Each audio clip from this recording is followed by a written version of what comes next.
Seguindo com o tema do tratamento contábil de tributos sobre receitas, neste vídeo vamos estudar a contabilização dos tributos não cumulativos.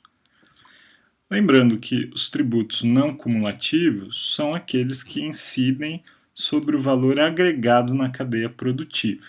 Exemplos desses tributos: o IPI, o ICMS, o PIS e a COFINS. Lembrando que no caso do PIS e da COFINS existem os dois sistemas, o cumulativo e o não cumulativo, sendo que as alíquotas do sistema não cumulativo são maiores, uma vez que elas incidem apenas sobre o valor agregado no processo produtivo. Então, nesse vídeo, vamos estudar a contabilização desses tributos não cumulativos e no vídeo seguinte, vamos discutir a contabilização dos tributos cumulativos. Inicialmente, vamos ilustrar os conceitos da contabilização desses tributos com um esquema. Nesse primeiro esquema, nós estamos imaginando uma empresa industrial. E por que é empresa industrial? Porque ela contribui tanto com o ICMS quanto com o IPI, que ela está industrializando os produtos. O PIS e a COFINS também incidem sobre a indústria, mas nós não vamos apresentar aqui as contas de PIS e COFINS porque elas seguem exatamente a mesma lógica do ICMS. E neste caso, que é uma indústria, também a mesma lógica do IPI. Ok? Então, assumam aqui que tudo que a gente vai fazer com o IPI e ICMS também vale para o PIS e a COFINS. Vamos iniciar então com a compra de produtos. Nesse caso, seriam matérias-primas da indústria.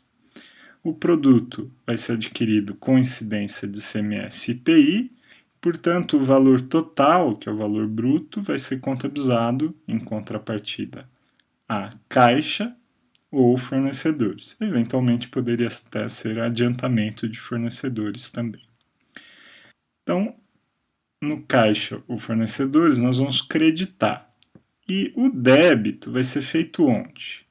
O valor líquido do produto vai ser contabilizado na conta de estoque. E por que apenas o valor líquido?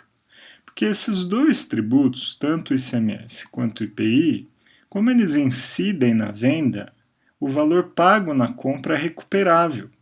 Então, isso constitui um ativo separado da conta de estoque. Uma vez adquirida essa matéria-prima, naturalmente ela vai ser processada para depois ser vendida. Quando ela for vendida, a empresa vai ter incidência de IPI e ICMS. Então, nós vamos ter um valor bruto da venda, que inclui os dois tributos, e essa receita vai ser contabilizada em contrapartida à caixa ou clientes. Eventualmente, poderia até ser adiantamento de clientes. Depois, os tributos que são incidentes sobre esse valor bruto, nós vamos contabilizar como contas retificadoras do resultado. Então, o IPI sobre vendas vai ser um débito, vai ser contabilizado em contrapartida a um crédito no passivo, IPI a recolher. Da mesma forma, o ICMS será uma conta retificadora de resultado a débito, em contrapartida a um passivo de ICMS a recolher. Então, agora, com base nessas contas, nós temos o valor da receita líquida de vendas. E da receita líquida, nós vamos deduzir o CPV, o custo do produto vendido, que vai representar uma baixa da conta de estoque. Claro que a conta específica de estoque não vai ser a mesma da matéria-prima, porque no caso de uma indústria, primeiro ela processa, transforma a matéria-prima em produto em elaboração, depois em produto acabado. Mas a ideia aqui é representar a lógica contábil. O CPV vem da baixa do ativo estoque. Finalmente, eu tenho o resultado bruto com as vendas. O que falta a gente fazer agora? Falta a gente confrontar as contas de tributos a recuperar com os tributos a recolher. E por que isso é necessário? Ora, nós comentamos que os tributos não cumulativos são pagos sobre o valor que vai sendo agregado no processo produtivo. Então, contabilmente, de que forma a gente faz isso? A gente registra tributos a recuperar na entrada e tributos a recolher na saída. E, periodicamente, normalmente isso é feito mensalmente, as contas têm que ser confrontadas. Então, se eu tiver mais saldo de passivo do que ativo, eu vou levar o saldo do ativo para o passivo e vou ficar apenas com um valor líquido a recolher que eu tenho que pagar para o governo. Da mesma forma, o IPI, vamos confrontar a entrada com a saída e o saldo maior vai prevalecer. Então, se por exemplo eu tiver mais entrada do que saída, eu vou levar o saldo do passivo para o ativo e vou ficar com o saldo líquido a recuperar para os períodos seguintes. Nos exemplos numéricos isso vai ficar mais claro. De qualquer forma, a ideia é apresentar a lógica contábil num esquema mais amplo. Para finalizar esse esquema, vamos destacar aqui o valor da receita líquida de vendas que é apresentado na DRE. Os valores da receita bruta e dos tributos sobre vendas são divulgados apenas em notas explicativas, uma vez que a receita de fato da empresa é a receita líquida dos tributos, né? Quer dizer, quem paga os tributos é a empresa que está vendendo, mas efetivamente o custo é para o consumidor, né? Nós é que estamos pagando efetivamente esses tributos que são incidentes sobre os bens e serviços que nós estamos adquirindo na economia. Mas quem vai recolher efetivamente esses tributos para o governo é a empresa. A receita da empresa de fato é a receita líquida dos tributos. Por isso que na DRE o valor apresentado é o valor partindo já da receita líquida de vendas. Ressaltando novamente, se tivéssemos PIS e COFINS aqui neste exemplo, o tratamento seria exatamente o mesmo. Teríamos contas de PIS e COFINS a recuperar na entrada, PIS e COFINS a recolher na saída, em contrapartidas redutoras do resultado, PIS e COFINS sobre vendas, e mensalmente nós confrontaríamos o saldo de PIS e COFINS a recuperar com o saldo de PIS e COFINS a recolher. Então reparem que a lógica é exatamente a mesma, por isso nós não estamos representando aqui nesse esquema. Agora, um exemplo numérico.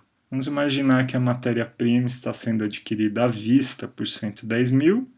Temos aqui um ICMS de 18 mil e um IPI de 10. As alíquotas dos tributos estão colocadas aí, 10% de IPI, 18% de ICMS.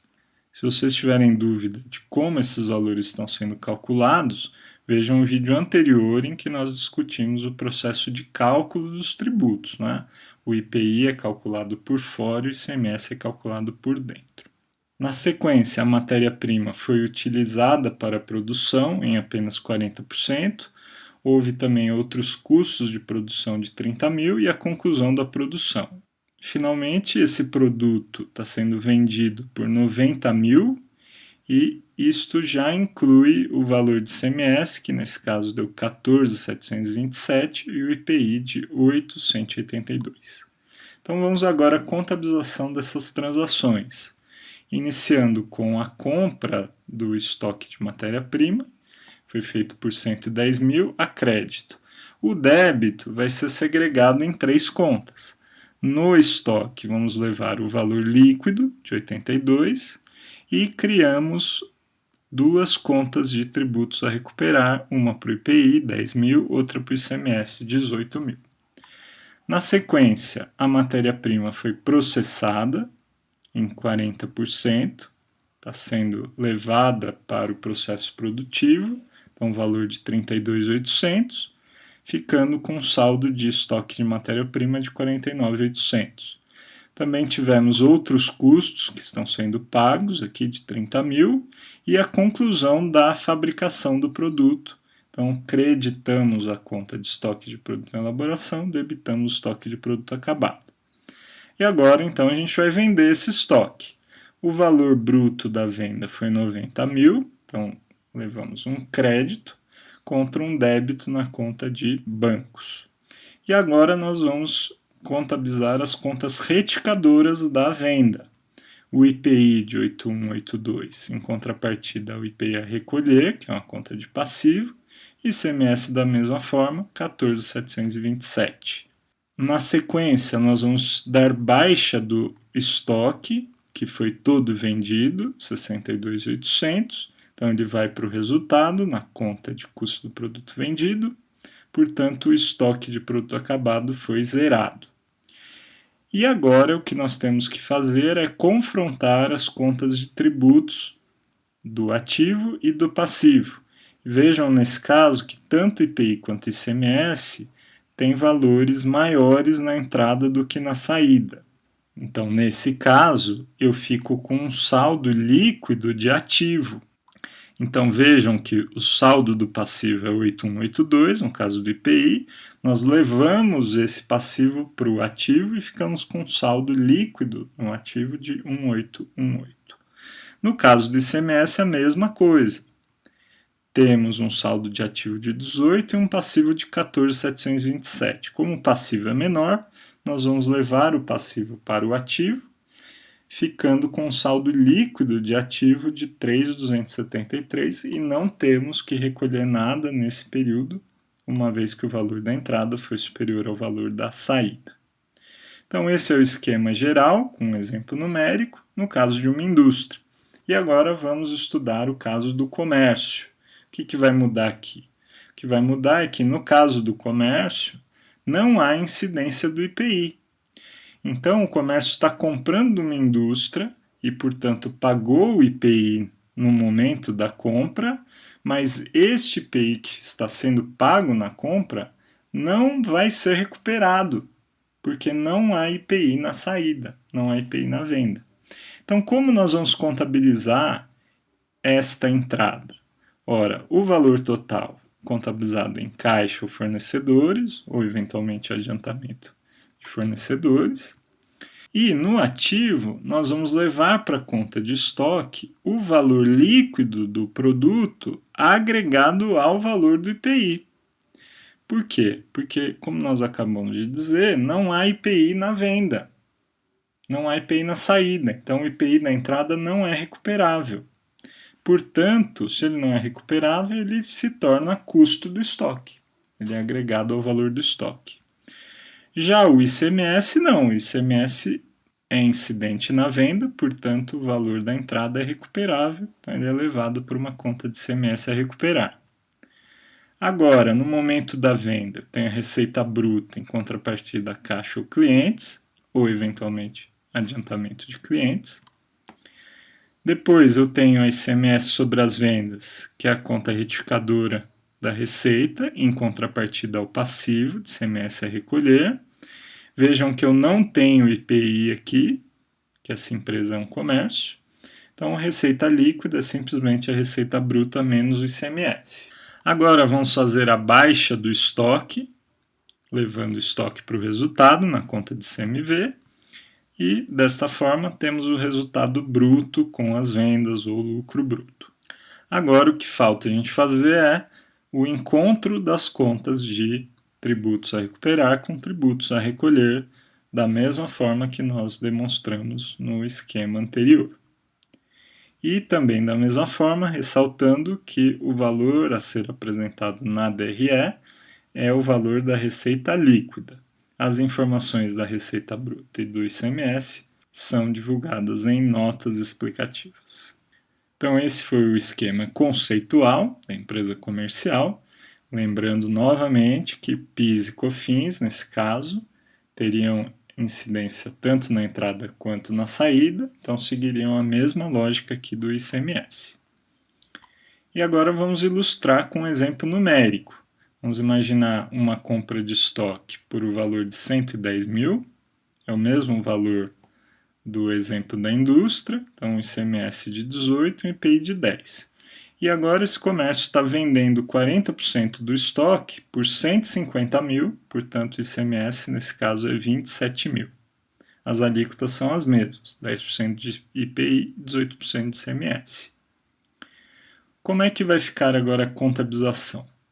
Bom, o registro inicial vai ser a crédito de bancos, da mesma forma que no exemplo anterior, a empresa está pagando 110 mil. Mas agora, reparem que no valor do estoque estamos incluindo os 10 mil do IPI, ou seja, o IPI se tornou custo do estoque, uma vez que ele não é recuperável. Não existe IPI na saída, então não adianta eu separar a conta de IPI na entrada, porque eu nunca vou recuperar isso. Então, o valor de 10 mil foi agregado aos 82, portanto no estoque eu tenho um registro de 92. E os 18 de CMS são recuperáveis, então eles são destacados numa conta de ativo separada da conta de estoque.